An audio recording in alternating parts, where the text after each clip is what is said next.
Mais uma vez, a paz seja convosco. Nós estamos estudando nesse segundo período as bem-aventuranças. Estão lá no livro de Mateus.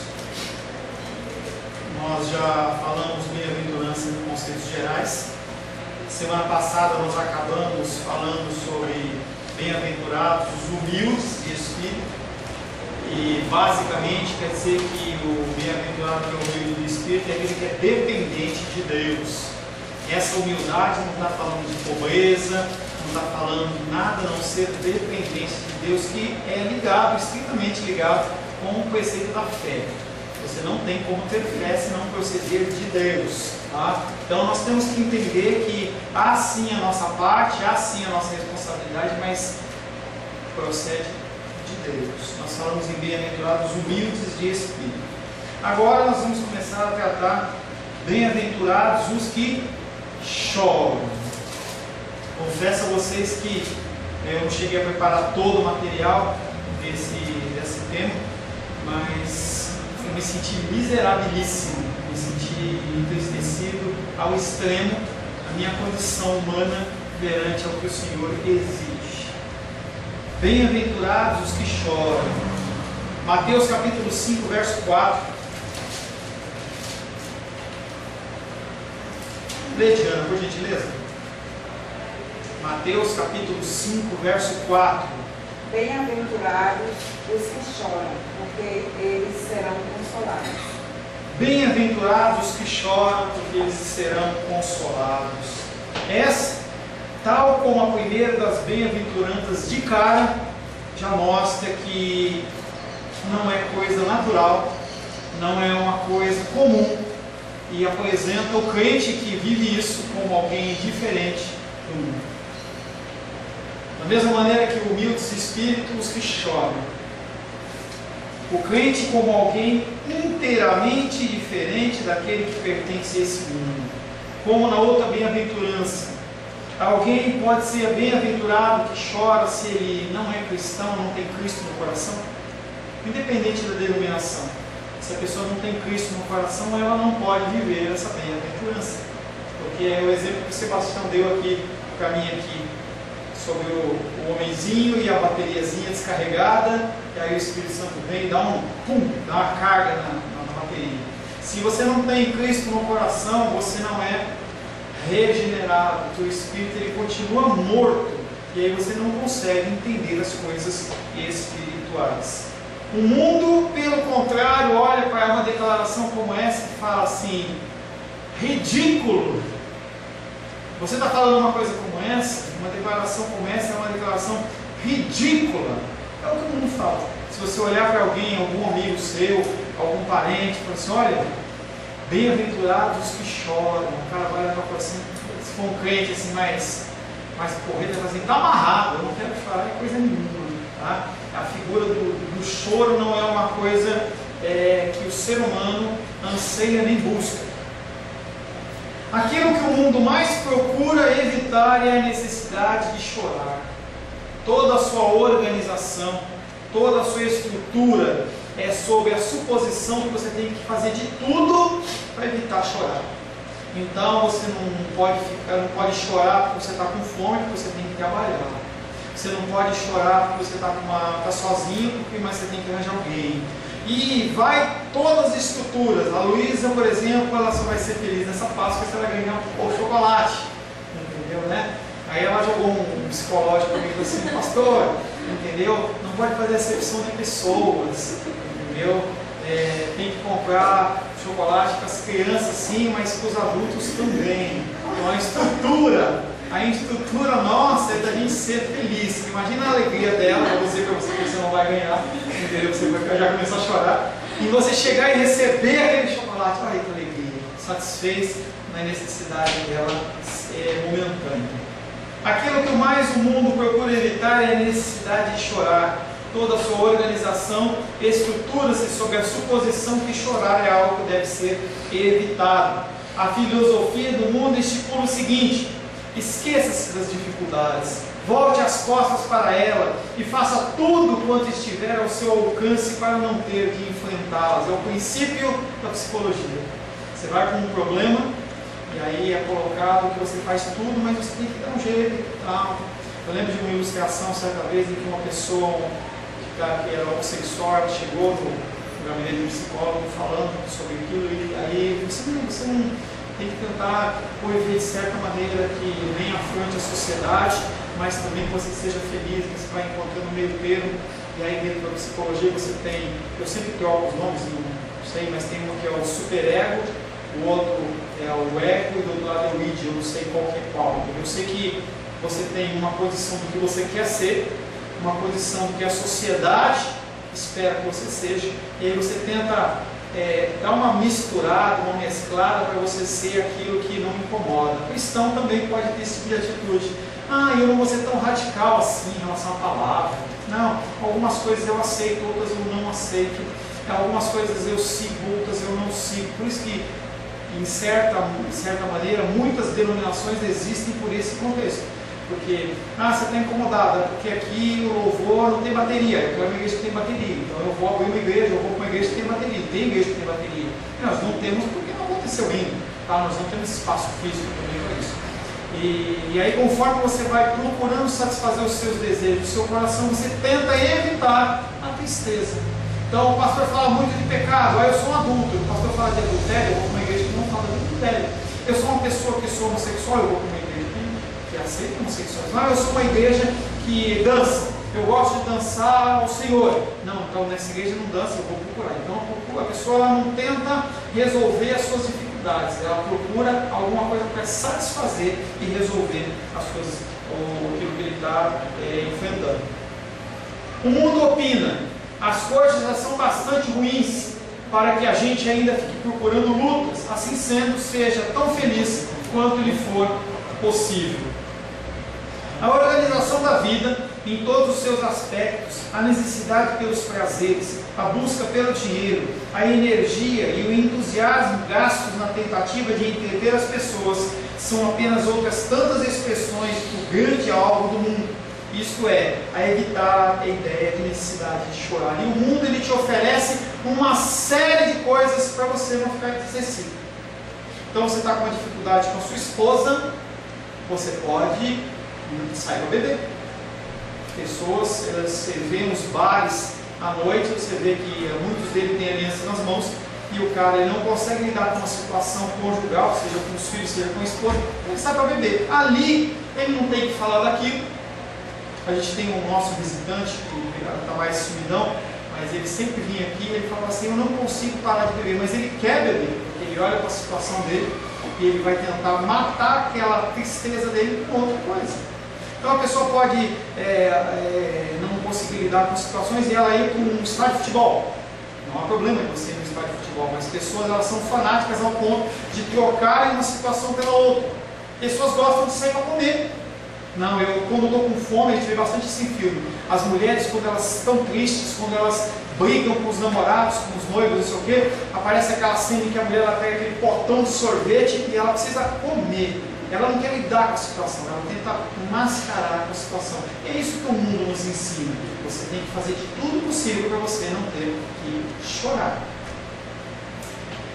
A organização da vida, ela nos leva à ideia de afastarmos da necessidade de chorar. Porém, o Evangelho diz o quê? Novamente, Mateus capítulo 5, verso 4, bem-aventurados os que choram. E aí você tem que tomar algumas decisões na sua vida. Você quer seguir a Bíblia como palavra de Deus? Ou não? E é nesse ponto em que muitos deixam de ser cristãos. Certa feita, um rapaz chegou a Jesus e falou assim: Jesus, eu quero ser cristão, eu quero seguir. É mesmo? Então eu quero dizer para você que você precisa seguir os mandamentos. Você ama a Deus sobre todas as coisas? Amo. Ao próximo a ti mesmo? Amo. Você honra teu pai? Sim. E aí todos esses mandamentos eu guardo desde a minha juventude, desde que eu era novinho. É mesmo? Mas uma coisa te falta: vende todos os seus bens e depois dá aos pobres e aí me segue. Aquele homem, ele se entristece porque ele era muito rico. A gente não sabe na consequência da história, na sequência, se ele vendeu, se não vendeu, se depois ele se arrependeu, a gente não conhece, mas naquele momento ele se entristece e ele se afasta de Deus, se afasta da figura de Cristo. porque ele tinha alegria nos seus bens, ele tinha alegria nas suas posses, ele tinha alegria no contexto de vida que ele vivia. O Evangelho diz: felizes os que choram. Verdadeiramente esses são os únicos que são felizes. E aí uma coisa que eu já falei para vocês, que a diferença entre um prazer momentâneo e a felicidade. Aqui no intervalo a gente estava conversando, a Gabi ela me perguntou algumas coisas. Poxa, mas eu estou vendo aqui Deus se arrependeu, a gente falou algumas outras coisas, que Noé, e Deus se lembrou de Noé, e Deus esqueceu daquilo. Você começa a olhar para situações como essa, parece que Deus é contraditório. E ali eu falava o seguinte: quando nós nos deparamos a algo novo, nós temos a tendência de comparar. Então, se alguém te apresentar alguma coisa, você vai fazer uma comparação. Se você é solteiro e você já namorou, ou se você é casado, você fica viúvo, sei lá, qualquer situação, e você vai constituir um novo relacionamento, naturalmente você vai comparar com o anterior. As coisas nossas do nosso dia a dia, elas fluem desta maneira. Nós sempre comparamos com o anterior. Se você arranjar um novo trabalho, você vai comparar com o anterior. Se você tiver um novo filho, você vai falar assim: olha, o teu irmão ele não faz assim, entendeu? Não fazia assim. Nós fazemos comparação, e é a nossa vida. Só que quando nós falamos das coisas divinas, isso não é verdadeiro. Porque quando você fala de Deus, você não pode comparar nada a Deus. A palavra de Deus diz que Deus, ele, através do profeta Isaías, ele fala assim: a quem me comparareis? Você não tem como comparar, Deus não tem nenhum padrão. Não há um padrão em que você possa falar assim: olha, esse Deus é isso ou é aquilo. E quando os homens da Bíblia eles escrevem, primeiro nós temos a dificuldade da tradução, em que se é colocado palavras para traduzir que muitas vezes não são verdadeiras em relação aos escritos originais. Mas, mesmo nos escritos originais, quando a pessoa vê alguma manifestação de Deus, eu falava essa semana para o João e para a Luísa, chama-se teofania. O que é teofania? Uma manifestação de Deus, como por exemplo, a manifestação de Deus na sarça ardente, a manifestação de Deus através da pomba do Espírito Santo como uma pomba, a manifestação das línguas como de fogo, e uma série de manifestações de Deus. As pessoas olham para aquilo e tentam buscar uma comparação. Quando Jesus Cristo ele foi batizado, não é uma pomba branquinha, com asa, com biquinho, que ela faz aquele cocôzinho, tem as duas patinhas, não é isso. Mas quando o evangelista, a pessoa olhou aquela cena, ele tinha que comparar com alguma coisa. Então ele viu como uma pomba. Você vê que não é uma pomba, é como uma pomba. Quando há o advento de Pentecostes e a manifestação do Espírito sobre a vida daqueles homens, línguas, como línguas de fogo, não é língua de... Não, e nem o fogo que se liga, não é. Mas quando ele olha, ele tenta fazer uma comparação. E essas teofanias, que são as manifestações de Deus, você ainda consegue fazer uma comparação. Mas quando você fala em atributos de Deus, não tem comparação. Então, quando Deus ele fala, quando ele diz que Deus se arrependeu, você naturalmente quer falar um arrependimento humano. Você cometeu um erro, ou você fez algo errado, e você se arrepende. Deus ele não se arrepende. Aí parece que é uma contradição. Deus não é homem para que se arrependa. E ele fala que Deus se arrependeu. Arrependimento não é um arrependimento humano, não é essa comparação. E você tem que buscar de Deus um entendimento do que é que ele está falando, qual que é o objetivo, o que está sendo falado ali. Ele se esqueceu, ele se lembrou. Não são coisas que fazem parte dos atributos de Deus. E aí você não tem como comparar.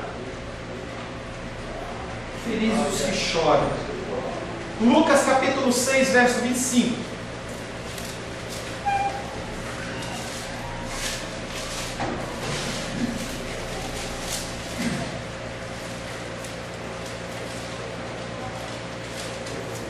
Ai de vós, os que estáis agora no lago, que vireis a ter fome. Continua, mais um. Ai de vós, os que agora rides, que é a vez de lamentar e chorar. Ai de vós, os que estáis agora fartos, porque vireis a ter fome. Ai de vós, agora que rides, porque é a vez de lamentar e chorar. E agora é um texto paralelo a esse texto de Mateus capítulo 5, verso 4, em que ele fala: bem-aventurados os que choram, porque eles serão consolados. E Lucas ele fala de uma forma negativa: ai de vós que agora estáis fartos, porque vocês virão a ter fome. Ai de vós agora, vocês que estão rindo, porque vocês vão lamentar e chorar. Olha que inversão. Apresenta em Mateus uma forma positiva e em Lucas uma forma negativa. Verdadeiramente, os únicos que são felizes são aqueles que vivem segundo os preceitos de Deus. Essa afirmativa que nós lemos de Lucas condena a felicidade aparente que os homens deste mundo exibem, e ainda profere um raio. Ele olha e fala assim: se você se satisfaz em ser uma pessoa que tem posses, você vai ficar triste. Se você se satisfaz como uma pessoa que está sendo bem alimentada, você vai passar fome. E aí ele começa a fazer uma jogada entre elementos naturais com elementos espirituais. E quando a gente vai para João capítulo 3, Jesus Cristo está falando com aquela mulher: você está aqui buscando essa água todo dia, eu tenho uma água viva que vai te saciar. Se você está preocupado só em satisfazer a sua sede física, você vai ter sede. Se você só está preocupado em manutenção da sua casa, e vou trabalhar, você vai passar fome e necessidade. São paradoxos, entendeu? Porque é a dependência, são conceitos espirituais em que as pessoas não conseguem entender. Ah, então eu vou ficar parado, eu não vou fazer nada. Não é isso.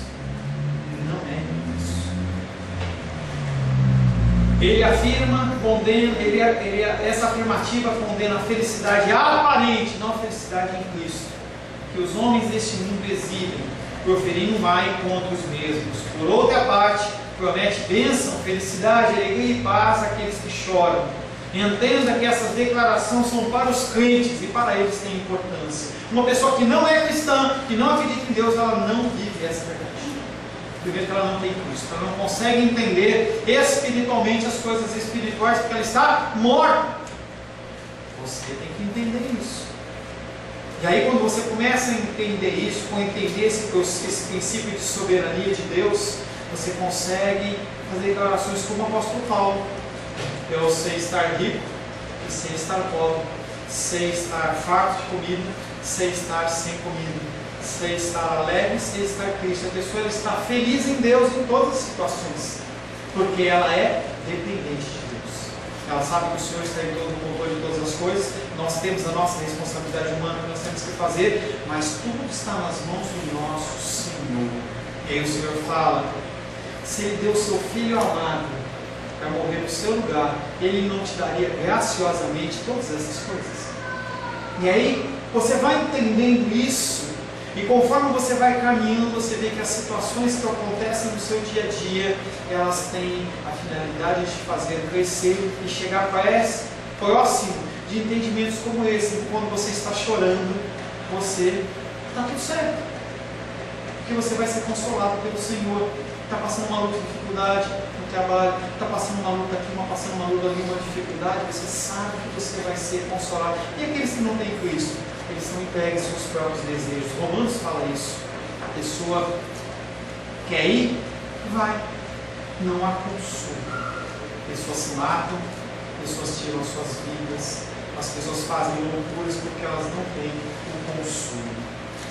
Devemos entender também esta bem-aventurança aqui como algo inteiramente espiritual. Nosso Senhor não diz que aqueles que choram por motivo de alguma tristeza que são felizes. Seria masoquismo, não é isso que ele está falando. Se a gente tentar comparar de uma forma natural, a gente fala assim: então eu tomo uma canelada ou eu tomo um roubo, eu vou começar a ficar feliz. Não é isso. Mas o entendimento que Deus ele vai te consolar. Ontem estava carregando uma peça de madeira para a Rosângela, aí eu quis dar uma de machão e carregar mais que uma, e aí a peça escorregou e bateu bem no meu tornozelo. Até agora está doendo. Eu vou dar risada? Eu não vou dar risada, não é o conceito do masoquismo.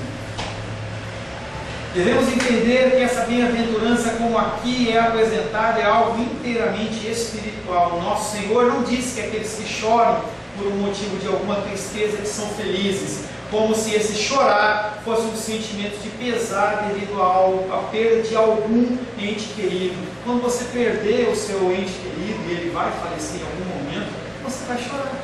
E nem por isso você vai ser feliz dentro do conceito humano. Mas a paz que vai invadir o teu coração é uma paz que não é comprável e não é exprimível através de expressões humanas. Se você for num velório verdadeiramente cristão, você vai ver que as pessoas elas estão tristes pela vida que se foi, mas há um consolo do Espírito Santo. Enquanto, se você tiver essa curiosidade, você vai lá no Campo da Esperança e procura um lugar onde eles estão entoando os hinos. E olha, entendeu? Um velório cristão. Você vê que as pessoas elas estão entristecidas, mas elas louvam o Senhor. Elas adoram o Senhor, não há desespero. Se você for num velório de uma pessoa que não tem Cristo, num velho que não tem Cristo, você vai ver gritos, você vai ver as pessoas desesperadas, chorando sobre o caixão de uma maneira desesperada. Acompanhei a família da Lu num momento muito triste, logo no comecinho que a gente estava conhecendo eles, em que o sobrinho da Lu morreu pequenininho. A gente orava por ele, aquele bebezinho, cara, como é que é o nome dele? Isaac, pequenininho. E a gente acompanhou aquela criança, aquele sofrimento, no comecinho da vida dele só no hospital. E aquela criança ela veio a falecer. E aí eles me chamaram, e eu ainda cuido de tudo, fui fazer um velório de um bebezinho, um caixãozinho desse tamanho, assim, pequenininho, um momento triste. Mas a gente não via desespero. A gente não é porque as pessoas não tinham contato, não é porque a mamãe e a vovó do bebê, a mãe da Luísa não estava triste. Não era porque o irmão da Luísa e a sua esposa não estavam tristes, mas as pessoas elas choravam, mas elas eram consoladas. Depois a gente foi lá na casa deles, lá à noite, conversava com eles, eles estavam entristecidos, estavam abalados, mas não era desespero. Havia um consolo do Espírito. Bem-aventurados que são tristes, aqueles que bem-aventurados que choram, porque serão consolados. Da mesma maneira que humildade de espírito não tem qualquer ligação com questões financeiras, visto que trata-se de uma atitude inteiramente espiritual, novamente temos aqui uma qualidade espiritual, a qual nada tem a ver com a nossa vida natural desse mundo. Na presente bem-aventurança, bem-aventurados os que choram, são elogiados aqueles que choram em seu espírito, e esses, esclarece o Senhor, eles são felizes. Tal atitude jamais será encontrada nesse mundo perdido. Uma vez mais, entretanto, eu sou constrangido a dizer que isso é algo que não está em evidência na igreja moderna, como acontecia com mais frequência na igreja do passado. As pessoas elas não choram no espírito. Eu lembro que em certa igreja que eu e Rosane fizemos parte, a gente estava numa escola bíblica dominical e eu estava dirigindo aquela reunião. A gente tinha um tempo, a dominical era à tarde, e a gente se reunia uma vez por mês pela manhã para se consagrar para o evento da noite da escola dominical.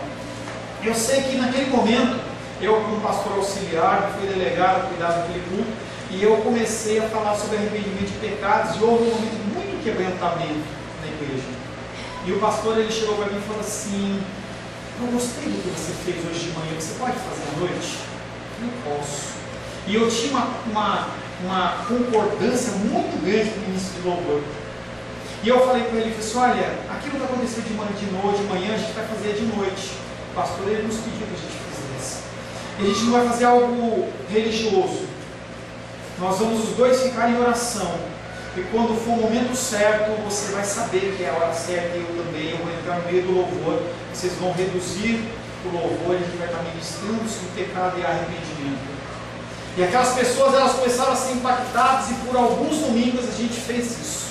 E as pessoas elas começaram a se constranger, e elas se levantavam para confessar os seus adultérios, homossexualismo, roubos. Era um negócio muito forte.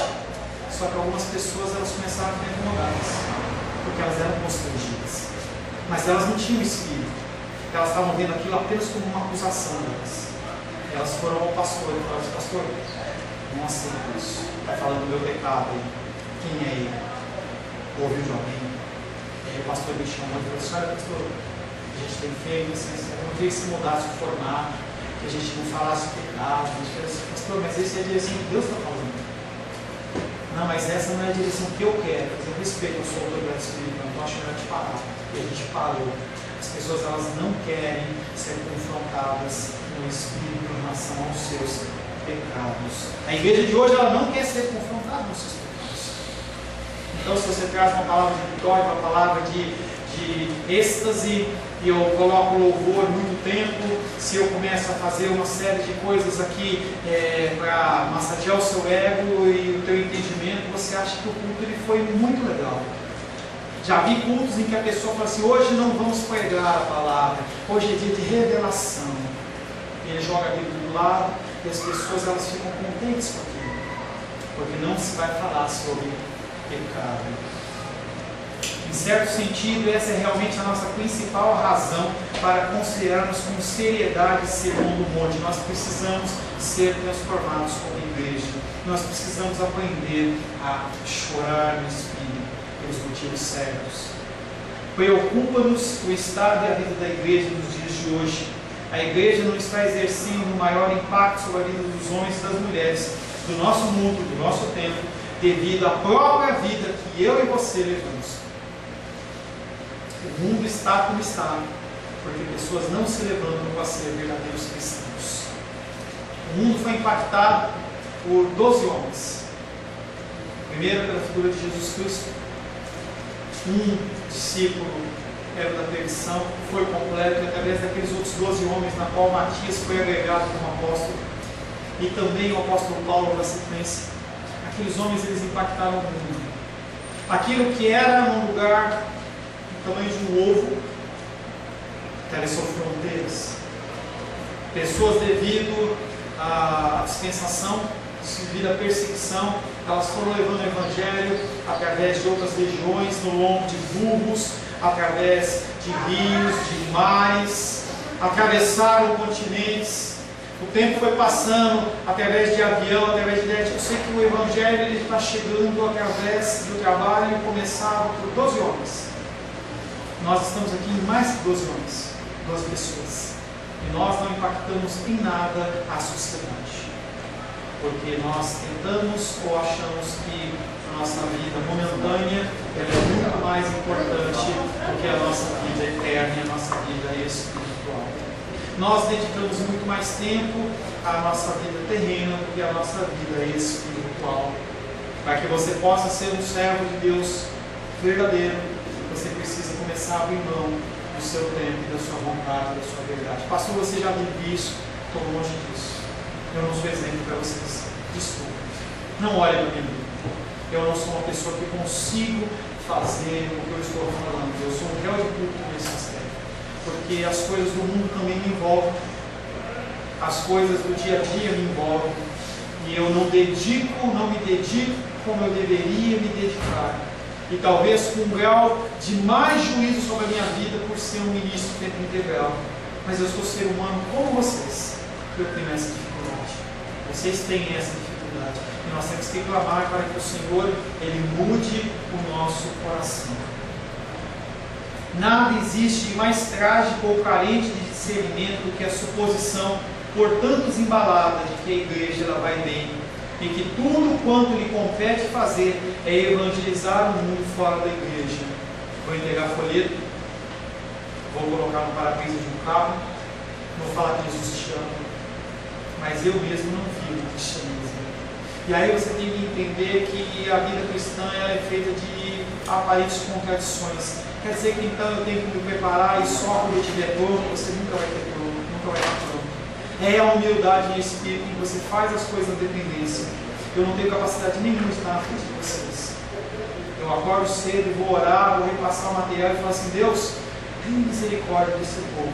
Eu não tenho capacidade. Eu devia ter estudado mais, eu devia ter lido mais, eu devia ter buscado mais história, eu devia ter jejuado mais. Eu não fiz. Senhor, age de misericórdia com a minha vida, age de misericórdia com a vida dos irmãos. A igreja não vai bem. A igreja cristã parece ser, a gente vê aqueles templos, as igrejas maiores que a gente conhece, templos de 5, 10, 15 mil pessoas, pessoas se reunindo em estádios, lugares, você vê aquelas evangelismos na África, 1 milhões de pessoas que não têm nem ideia de como as pessoas ouvem lá na frente, não ouvem. Aí só ouvem todo mundo levantando a mão, todo mundo levanta, recebe um livrinho, todo já foi evangelizado. A igreja hoje não está bem. Eu não estou bem. Você não está bem. Nós não conseguimos ler a Bíblia, nós não conseguimos ler livros cristãos, mas se eu te der um livro de um romance, se eu te der um livro de alguma coisa que te agrada, você consegue ler. Você consegue, como eu, ficar na frente de um videogame 1 hora. Você consegue ficar na frente da televisão 1, 2 horas. E você consegue. Você viu como nós estamos com problema no nosso cristianismo. O teu pastor que nos fala vive a mesma coisa. Eu consigo ver uma série de televisão, um episódio emendado no outro, até meu olho começar a arder. Mas quando eu pego a Bíblia para ler, se dá um cansacinho, vou ter que tomar uma água e lavar o rosto. Essa é a realidade da igreja nos dias de hoje. Nós achamos que somos cristãos, mas nós vivemos um cristianismo fraco e de forma, de certo modo, até ridículo. Nada existe de mais trágico que você achar que está tudo bem quando não está.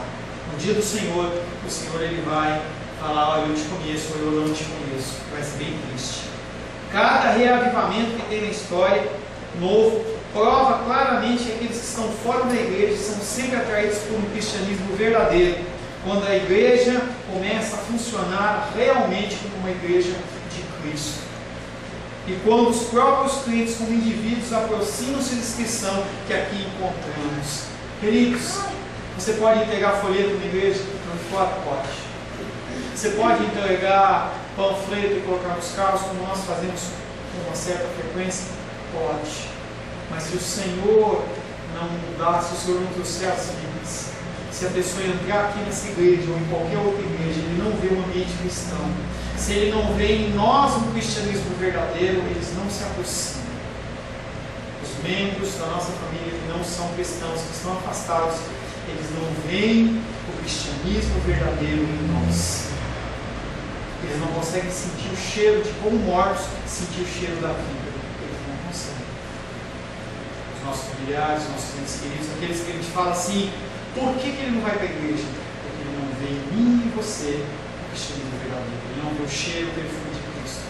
As pessoas na época da igreja primitiva, elas iam para ser cristãos com a possibilidade de serem mortos. Não é que nem a gente hoje. Ô irmão, fulano, vamos para a igreja comigo, eu não quero. Não, gente, você fazer um convite como esse naquela época significava que você poderia morrer, queimado, esquartejado, cortado ao meio, enforcado, afogado. Toda forma de morrer, perder os seus bens, os seus cargos. Nós não temos nada disso nos impedindo, e mesmo assim nós não vivemos o cristianismo. E as pessoas não têm a liberdade de chegar para a gente e falar assim: eu estou vivendo esse problema, eu vejo que esse é algo diferente, você pode me ajudar? Eles não têm isso em nós. Porém, antes de pensar na igreja como um todo, devemos começar por nós mesmos, e é aí que a gente começa a vontade de chorar. Não podemos ter na igreja moderna um falso puritanismo, que se apresenta só uma forma de piedade fingida ou uma religiosidade. Não é uma piedade natural, não procede do seu interior como ser humano, pelo contrário. As pessoas elas conseguem forjar uma falsa piedade. E aí, em 1800, por volta de 1800, havia um movimento chamado movimentos puritanos, que é algo que quando a gente ouve a palavra puritano, a gente já relaciona com sexo e fala assim: não, as pessoas que não gostam de promiscuidade, não gostam de pornografia, não gostam de falar de coisas que são dessa linha, eles são puritanos. Mas na verdade, o puritano, na sua essência, ele apenas estava querendo viver o evangelho na sua essência. Então quando você fala uma pessoa que é puritana, é uma pessoa que quer viver o evangelho na sua essência. E ela começa a abrir mão de coisas. Quando você começar a abrir mão de coisas, você vai começar a ficar cada vez mais puritano. Então você abre mão de uma coisa, abre mão de outra coisa. E a gente está entrando num tempo de festas da Páscoa, que é um dos motivos mais importantes foi a morte e a ressurreição do nosso Jesus Cristo. Em que não tem nada a ver com chocolate, não tem nada a ver com o ovo de Páscoa, não tem nada a ver com o coelho, nada disso. Não tem nada a ver com isso. tem a ver com dor, tem a ver com tristeza, com morte. Nós vamos falar sobre isso no domingo, no sexta-feira pela manhã, 9h30 da manhã, nessa sexta-feira também, e no domingo à noite nós vamos falar sobre morte, sobre dor, sobre sofrimento. Por causa disso você vai se isolar? Será que é isso que Deus está querendo?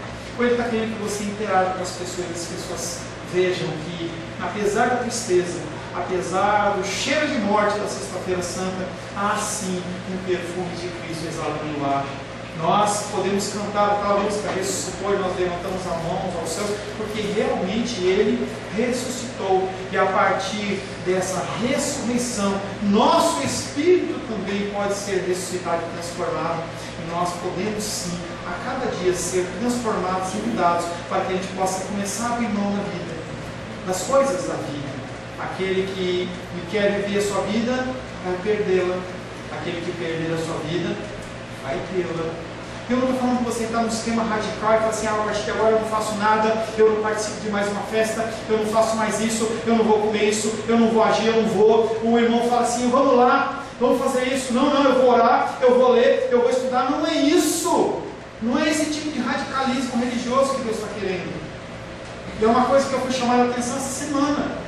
Que eu fico ali em casa, se alguém vai fazer uma visita, eu não consigo separar um tempo para ficar com a pessoa, eu tenho que ficar ali, eu tenho que ler. Não é isso. Demonstre amor para as pessoas, mostre para as pessoas. É uma coisa que eu preciso ser trabalhada e tratada no meu coração. E a religiosidade da pessoa que quando está no louvor, em vez de ela estar adorando o Senhor, ela está lendo a Bíblia. Não, leva para casa, ali se adora o Senhor. Há tempo para todas as coisas. E nós temos que aprender no Espírito que há tempo para rir e há tempo para chorar. Há tempo de você se debruçar no estudo da palavra e há tempo de você sair com a sua família para comer um lanche. Há tempo para todas as coisas. Você pode ver as suas séries, você pode ver os seus filmes, você pode ir no teatro, você pode se dedicar a um hobby, mas você tem que saber pesar as coisas. É isso que o Senhor quer. Ele não quer uma pessoa com a cara amarrada. Quem é aquele lá? Não, aquele lá é crente, ele está orando. A gente tem mania de orar com o cara amarrado, né? Por que a gente ora com o cara amarrado? Ele está falando com o Senhor. A gente tem que se alegrar com o nosso amado. Feche seus olhos. Senhor Deus, iniciamos nesta manhã aqui o estudo sobre bem-aventurados aqueles que choram. Nós não queremos chorar. Não é da nossa índole, não é do nosso comportamento, o choro. Nós queremos, na verdade, ser felizes. Não felizes em Cristo, mas queremos ser felizes com as coisas do mundo. E o mundo existe, Pai querido, e não tem como nós nos abstermos de estarmos nesse mundo. Mas nós podemos sim viver neste mundo como cristãos, entendendo que nós estamos aqui de passagem. Nos ensina a priorizarmos as coisas concernentes ao Teu reino, Pai, para que nós possamos entender que bem-aventurados aqueles são que choram, porque eles serão consolados. Em nome de Jesus. Amém. Glórias a Deus. A paz seja convosco. Meu nome é Paulo César. Eu sou pastor da Igreja Cristã Semente de Vida, aqui em Brasília, Distrito Federal. Me alegro que a palavra tenha te alcançado. A palavra faz isso. Ela alcança as pessoas aonde quer que elas estejam. E você foi agraciado com esta palavra. Não que eu tenha nada especial a te dizer. A palavra ela é suficiente e ela usa quem ela quer. E eu me alegro por ter sido um canal para poder te abençoar. Mas eu quero te dizer que não basta você ser um ouvinte. Não basta ser uma pessoa que se alegra quando você ouve a palavra de Deus. A vida ela é feita de decisões. Se você está ouvindo essa palavra hoje, eu creio que o Espírito Santo tem um propósito especial com você. Muito mais do que prosperidade, muito mais do que uma cura física, uma cura emocional ou espiritual, Ele quer te alcançar para a vida eterna. Nós investimos nosso tempo, nós investimos as nossas forças em coisas terrenas, mas o Senhor ele tem muito mais a oferecer. Ele tem sim para você a cura, Ele tem sim para você a prosperidade, mas Ele tem muito mais que isso. O Submeta-se a um Deus que Ele é capaz de mudar e transformar a sua vida por completo. Creio que o Espírito Santo Ele é capaz de tocar o teu coração. Quero pedir que você curve a sua cabeça. Senhor, em nome de Jesus, coloco na tua presença essa vida que ouve esta ministração, que ouve esta palavra.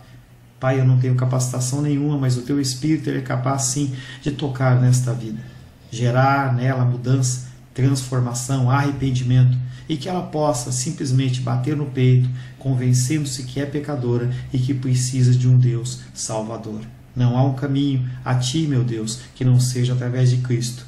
E eu lhe peço, Pai querido, que você alcance essa vida e ele possa sim tomar uma decisão pessoal pelo Senhor, em nome de Jesus. Amém. Amém, meu querido. Amém, minha querida. Fico contente que você esteja ouvindo essa ministração até o fim. E peço que você não se limite a ouvir os cultos pela internet. Você procure perto da sua casa uma igreja, um lugar que proclame a palavra do Senhor. Eu oro para que o Espírito Santo te direcione nessa busca, porque muita coisa tem sido oferecida que não é o Evangelho. Eu abençoo a sua vida em nome de Jesus. Amém.